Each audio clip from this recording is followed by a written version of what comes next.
Hi, my name is Sofia Ruiz and I'm a teacher assistant in a high school of Mexico. I've been only 3 months in this job, so I have a little experience of what is to be a teacher.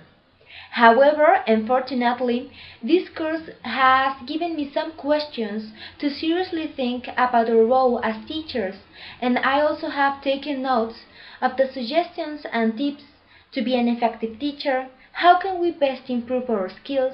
The importance of having an educational philosophy, think about who I am and why I became a teacher.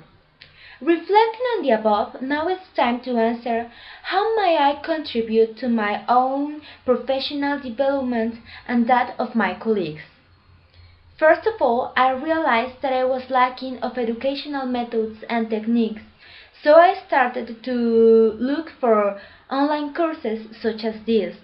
I also read professional literature and watch TED Talks related to education. Another form of professional development that I find effective is to look for a professional learning community, and I must confess that this term is fairly new to me.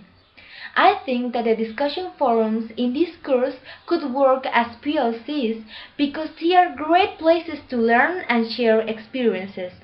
I also have found this interesting project named #PChat, and I dare say it's an online PLC. Maybe I can start something similar for a social sciences community. What can we obtain? Well, this digital resource may allow participants to be part of a learning community. In this, they may be able to teach others by sharing their experiences, learn from others, and also propose new ways to teach social sciences. In the chat, the community may exchange articles, videos, infographics, and etc. relevant to the topics. Some of the benefits that I've been thinking we can obtain from an online PLC would be participation and collective learning, partnership of equals, this would be peer-to-peer, exchange of open or free educational resources, social inclusion and equity, social networking with the real world, and updating on the topics in the world of social sciences. On the other hand, I like very much the idea of starting a PLC in my school. This is a quite challenging task because our educational system does not promote work team, and if it is promoted, it fails when executed. I think that the first contribution I can do to start a PLC in my school is to build a collaborative culture among teachers. The recommended website in week 1, www.allthingsplc.com, has helped me to understand how a PLC works. I'm currently reading the inspirational stories and some examples of schools that have already implemented this program. I want my colleagues to understand all the possibilities and benefits we all, teachers and students, can obtain from these communities. I have always liked to think that education is not a vertical system but an horizontal one. And that's why in this learning equation should be placed for students to be part of this process. It would be nice in my school that students ask what they expect of their classes.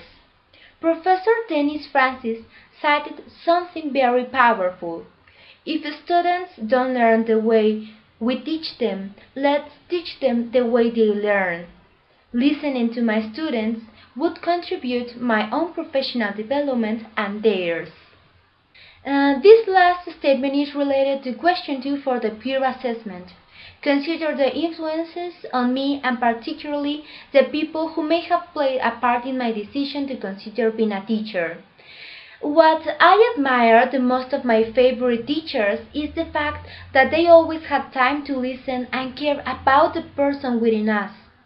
This has formed part of who I would like to be as a teacher because when I felt I was important to my teacher, I felt human. About the 20 questions proposed in week 2, I chose number 2 and number 5. The first says, Learning is highly sensitive to the context in which it occurs, so that transfer is typically problematic and relies on a strong grasp of metacognitive abilities. I dare say this statement is partially true. I attended public schools from kindergarten through high school. Most of public education in Mexico is considered to be lack of quality. And when I attended to a prestigious private university in my state, I was really afraid of not having all the required knowledge and abilities to be successful. In my classes, there were many young people of good upbringing, and being on fancy schools all their lives didn't mean they had a bright conscience. And on the contrary, there were indigenous people from humble families who had scholarships and were outstanding students. This is when I fully understood the words of the famous pedagogue Paulo Freire: "We are conditioned but not determined." And question number 5 says, learning is a social activity. We store and retrieve our knowledge in and from other people and validate it through the approbation or disapprobation of others. I had a revealing experience in the south of Mexico when I did my social service in an organization based on popular education. For a moment, I couldn't figure out who the teacher was. Everyone was partaker of the construction of meanings. Each of them talked to the other and learned by the other. Finally, the teacher approached me and told me he was just a guide. Yes, I completely affirm that learning is a social activity, and the most beautiful one. Thank you for watching, and greetings from Mexico.